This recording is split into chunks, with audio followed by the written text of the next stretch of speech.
grandchild. Not that anybody else is less. The Nanny and Gramps era. We're all grandchildren, you know, and great-grandchildren and family.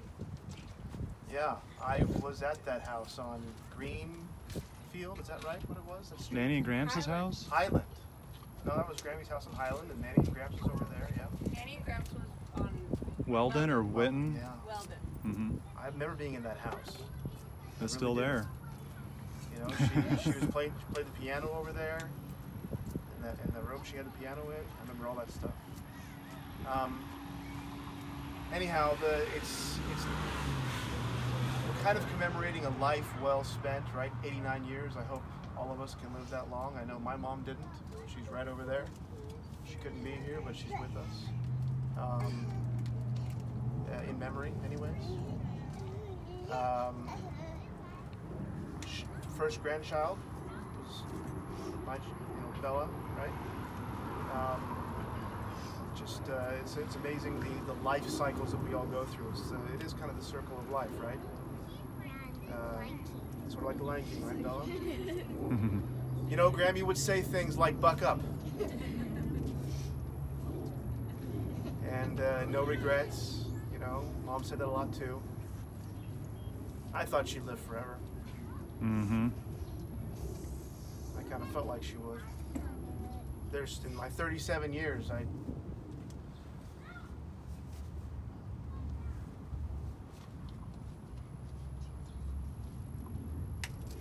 just wasn't a time that she wasn't somewhere in my mind. And if she was around, she was standing up, not sitting down. That was true. We did time her at Christmas. Michael was there. He's my witness. She wouldn't sit still, not for a minute. And now she's gonna rest, right? So she was not a perfect person. No one here is. She did not make all the right choices. No one here will. No one here has. And I think we can learn from that, though, that sometimes the wrong choices still, while giving impact to our lives, lead us to where we are. But it's the difference of how many right choices and wrong choices we make. And right and wrong is not what someone else tells you, it's really what you feel inside yourself too. That's not what you read in a book. It's not what somebody in a place of authority tells you what's right and wrong. It's what's inside of you really that really is what matters the most at the end. And I think that she marched to a little bit of a different tune. She really did.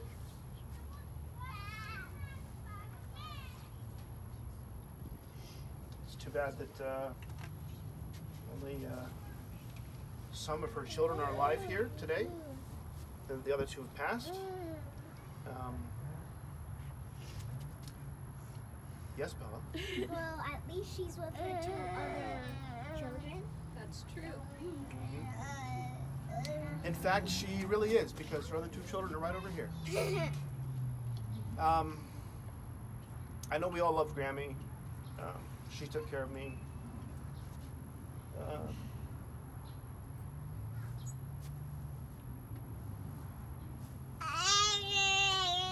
She taught me things like how to crochet.